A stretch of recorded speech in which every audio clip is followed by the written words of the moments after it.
Hey, what's up, Underground fans? My name is Paul, I'm from TeamAPS, and I'm going to first start by thanking Spidey and Kisame for letting me put this video on their channel. There's also a video of them over on mine. I'm sure they'll link it in the description. It's going to be just a really fun video swap. So, in today's video, I'm going to be discussing a really important question. I usually do these types of discussions on my channel. Why does Yu-Gi-Oh! Persevere? Why has it been so successful all these years despite other card games failing? So let's talk about this.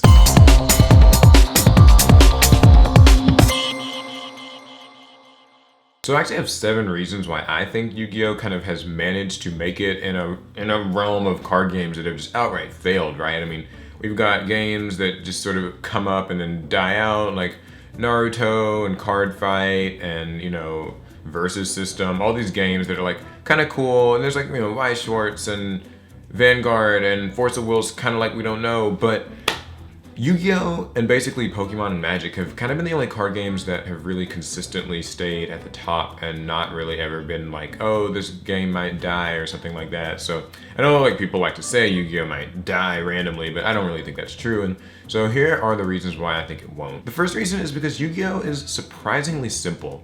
Actually, on my channel recently, I've been doing a segment with some of my roommates where we try out a different card game. We just pick up starter decks of it, read the rules, try it out, just a one game, one match, whatever, and try to sort of figure out how to play it and give our initial impressions of it. So what I've noticed with a lot of card games that I've tried is they're actually not super simple to hop into. Yu-Gi-Oh! On the other hand really is pretty simple to hop into. I know this, you know, you might get like different opinions on this depending on who you ask, but in my opinion, Yu-Gi-Oh! There's a certain element of it where it's just kind of like you play the cards, right? You play the cards and things happen.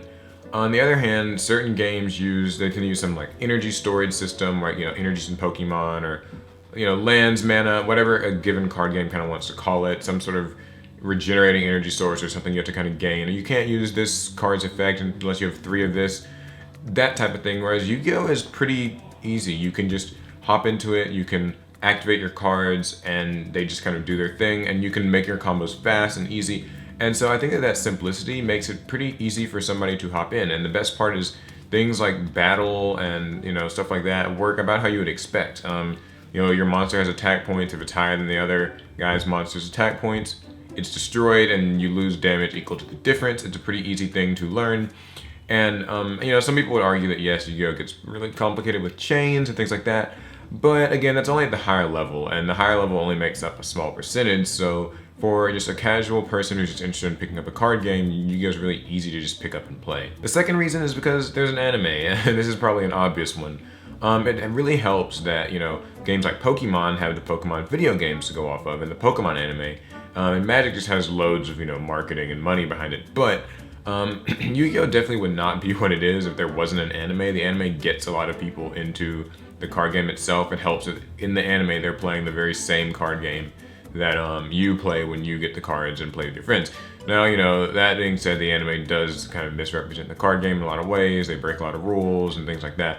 But the fact of the matter is the anime really helps as a gateway for people to become interested in the card game and buy the cards, and they still have an idea of what's going on, and they can, you know, make decks based off of their favorite characters. And, you know, I actually think that's really great. So I definitely think the anime plays a really big part in Yu-Gi-Oh's success. Third reason, it's got staying power. So Yu-Gi-Oh! And therefore it's kind of worth investing in. So we know it has staying power, but the staying power that Yu-Gi-Oh! Has, the fact that it has lasted this long already, lets you know that it's worth your time and money to buy, you know, more packs and build more decks. A big issue I see like at my local card shops or in my friend circles is people will, you know, be like, hey, I'm really interested in this DBZ card game. And it's like, oh, cool, great. And so, you know, people will buy the structure decks and maybe some packs and kind of try to make whatever the top decks are, whatever, you know, a good deck is.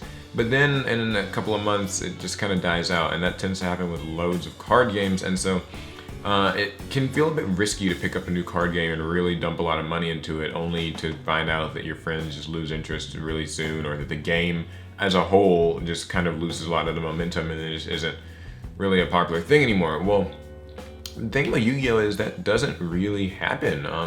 It's been around for so long that whenever you buy a box or a case or spend a few $100s or just any amount of money for a deck, you can be reasonably sure that like you're not gonna lose your money, at least not in the sense of like the game won't just die tomorrow or like next month. Granted, there are reprints and things like that, but I'm talking kind of just large scale, right? It feels as if Yu-Gi-Oh is actually quite a safe game to invest in. So I think that actually plays in its favor. So yeah, the fact that it's lasted this long makes it really safe to invest your money into. The next reason is that Yu-Gi-Oh is actually really fast and high octane. It's kind of an explosive game, right? Now, yes, there are decks that can kind of slow the pace down, but that's not really been the trend overall. Overall, Yu-Gi-Oh is a game about, piecing together fast combos and killing your opponent quickly. And this kind of goes back to the sort of simplicity argument I was making, where other card games tend to have a bit of an issue with taking a long time to get going. I've played like Pokemon, and I know the Pokemon meta can be pretty fast and aggressive, but I played like Pokemon and games like that, and like we recently have tried out, I believe it's Force of Will. Some games, like you take a few turns to kind of get momentum going. You have to really build up, whatever it is, mana, energy, lands, like I said, different card games use different terms. But, in Yu-Gi-Oh, from your opening hand, if you've got the pieces, you can go off. And it's really fun because you can, quickly plus and quickly activate these cards and quickly build up a board. In a lot of card games, you can only like summon once per turn, or like there's like summoning sickness, or like, oh, when it gets summoned, it can't attack that turn, or you can't do this the turn this thing happened. But in Yu-Gi-Oh, you pretty much you're summoning your things and you just attack and you just do your combos. You don't have to really wait for anything. Now, people will argue that that can make Yu-Gi-Oh feel really unfair, really like luck-based, because like if your opponent gets a better hand than you, they just beat you really quickly. But I would argue that more people like that fast pace than don't. Otherwise, why would they still be playing? So I think that if you want a slower paced game, Yu-Gi-Oh can still be that, but I think that the fact that it can be played quickly and, proactively and not necessarily just defensively all the time makes it really fun to play, and also even really fun to watch. It's fun to see a player be behind and then suddenly kind of top deck something and make a big crazy comeback, or, so. Yeah, that's another great reason I think that Yu-Gi-Oh's just been sticking around. It's interesting, it's fast. And this kind of ties into my next reason, which is winning in Yu-Gi-Oh feels really good. And I can't really quantify this enough. It's pretty tough, but in my opinion, and I know everyone probably says this about their favorite card game, but when you win in Yu-Gi-Oh, it just really feels like you outplayed your opponent most of the time. Now, yes, there are some janky things, some magical explosion, FTK, and like, Exodia and Final Countdown. Yes, those are just annoying, and when you lose to that, it can feel like you just kind of got robbed a bit. But generally speaking, in Yu-Gi-Oh, outside of some choice situations, I would say that it feels fun to outplay your opponent in Yu-Gi-Oh. I feel like in some other card games, like I've said, those ones where you kind of have an energy source or something like that, or they might be slower paced, it can feel like you can just lose momentum just over time, and like it's just like there's a point in the game where it's like, oh, well, I'm just not going to win. Why am I? But you still have to kind of sit through it. But in Yu-Gi-Oh, when you kind of play your way out of a bad situation and you really feel like you outplay your opponent, you wait and hold that last, Fire Lake, or you hold that last, Wavering Eyes, or, you have the counter to their play. It just feels so satisfying to win against somebody when you truly just, outplay them because you made a conscious decision to wait, or you made a conscious decision to take a certain calculated risk. I think that not every game can offer that kind of reward for making, I guess, a risk and all of that, but it really, I think, plays to Yu-Gi-Oh's advantage for it to be as fun and just gratifying to win at. I don't always feel that when I play other card games, and that might just be a culmination of reasons, but winning at Yu-Gi-Oh really feels good, so that's another great reason, I think. Next reason is because I think Yu-Gi-Oh has diversity. And I think several other card games can say this. I mean, every card game kind of has the whole like archetype system where there are just different archetypes, the goblins or the blah blah blahs, the undeads. But Yu-Gi-Oh has a load of archetypes and they all play so differently. And so, whereas other games like, in something like Pokemon, and I'm not a Pokemon expert, I'm sorry if Pokemon fans, I might be offending some, probably not, that's the Yu-Gi-Oh channel. So in games like Pokemon, you might pick your color, and the same with Magic, I'm playing red and green or whatever, in Pokemon I'm playing electric and dark. But other than that, there's not much diversity in decks. I mean, you might be playing different named cards, but In Yu-Gi-Oh! With archetypes, a lot of archetypes play extremely differently. You've got like new stuff like Despots, Gradles, Kaijus, you know, Dino Mist, and Ultra Athletes, and Madolche, and Gladiator Beasts, and just like all these decks that play so differently and have all these crazy playstyles. I mean, even the ones people don't necessarily like so much, like, you know, side frames and stuff like that, you know, but still, every tunes, it's like every deck gets so much just uniqueness and separation from other decks. You can play a certain archetype or deck style and it can really feel unique. There are multiple win conditions, but it's not even really the multiple win conditions. The fact that each deck has a different way of kind of reaching its win condition, and I really like that. And some are, you know, fast paced, some are slow paced, and some are like glass cannons, and some are, you know, just kind of more like about resource establishment. And it's really great because since there's so much diversity, there's a little bit of unpredictability whenever you face somebody. I'm not just talking about in tournaments like at a YCS where you just expect to face this X amount of decks. It's like when you play for fun against friends or at locals and you just run into a random like Toon player or a random Ultra Athlete player or a Melodious person, you know, there's no telling that, you know, like how their strategy works exactly. You kind of have to adapt on the fly. And I think that diversity really helps the game out because it just means like you can really express yourself a little bit better in this game. It's not just pick your favorite color or type and that's just what your deck is. It's like pick an archetype that works the way that you want to play the game, and that means like anyone can find something they like, and it really helps keep Yu-Gi-Oh! Alive because you're not just limited, right? And last but not least, Yu-Gi-Oh! Has evolved. I think this is so some people, I'm not actually talking about the power creep. I mean that's a factor, right? But every game kind of has to have a certain degree of power creep so that it can, you know, stay around. New cards kind of have to be better than old cards such that people keep buying them because of, you know. Anyway, I'm not actually talking about power creep. I am actually talking about the fact that this game has introduced new summoning mechanics. I mean, a lot of games are afraid to do that or just haven't lasted long enough to do so.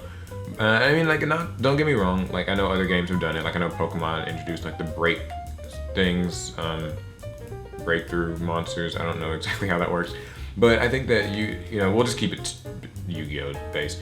Yu-Gi-Oh! Introduced, you know, it started with, like, fusions and rituals, and then, like, synchros came along, and then Xyz, and now we have, like, pendulums. And, you know, say what you will or may about them. I know not everybody likes the new stuff, but the fact of the matter is, you know, the game has evolved. It introduced new summoning mechanics, and it's new stuff for you to learn and adapt to and kind of see how you can work it to your advantage. That's not actually one of my favorite things about, especially like, you know, synchros and pendulums, was synchros gave a lot of old decks new life, breathed new life into things. Same with Xyz. Some older decks that weren't necessarily great could actually make, you know, viable like Xyz engines, or same with like synchros. And so when you look at it that way, I really do think that Yu-Gi-Oh! Has done a great job of just evolving and keeping the game interesting, keeping the game new, keeping the game on its toes where you have to learn these new things in order to survive, I guess you could say. And yeah, I know people will complain about new things, but even if you don't want to look at it in that sense, the fact of the matter is, like, old archetypes and even like retro cards will always be getting new support. So the game's also evolved in that way. We've gotten like Red Eye support and Buster Blader and Blackluster Soldier support. You know, it's been really great, like tunes. So, you know, and we're getting like Blue Eyes and Dark Magician stuff soon. So it's like this game really evolves, I think, better than some other games have. And that really has helped to keep it alive. So those are my reasons why I think that Yu-Gi-Oh! Has persevered, why I think it's managed longer than so many other games, and why people just choose to stick with it, you know, despite the ups and downs. There are things we can complain about all day, but Yu-Gi-Oh's really just done a good job at proving itself to have the longevity. And, you know, people will always have their gripes about Konami or about a certain thing or this or that, power creep, but we still play this game, we still love this game, and it wouldn't be around if it weren't for a lot of these reasons. And I'd like to hear from you guys, you know, what do you think? Why do you keep playing Yu-Gi-Oh! Despite, you know, maybe the BS, despite the price or the power creep or, you know, the meta feeling like this or that? Why do you still play? What got you into it? What's kept you into it? Why do you think other people still play it? Leave like your responses in the comments below. Even though this video isn't on my channel, I'll still be in the comments responding because I do that. And like I said at the beginning, I have a video over on my channel with Spidey and Kisame in it. So thanks again to them for letting me do the vid swap. I hope you liked it. I hope you head on over to my channel and just check out the other stuff that I've got to offer. I do a lot of discussions like this. I do that segment I was talking about where, you know, we try out new games. We do theme duels, like I did a Blackluster Soldier versus Buster Blader duel recently. I do product reviews, like deck boxes, and I'm doing binders and stuff soon. Loads of stuff. So check out TeamAPS. I'm sure that they'll link it in the description. Thanks to Evan. Thanks to Anthony. Hope you guys like the video, and I'll see you over at my channel. Bye, guys.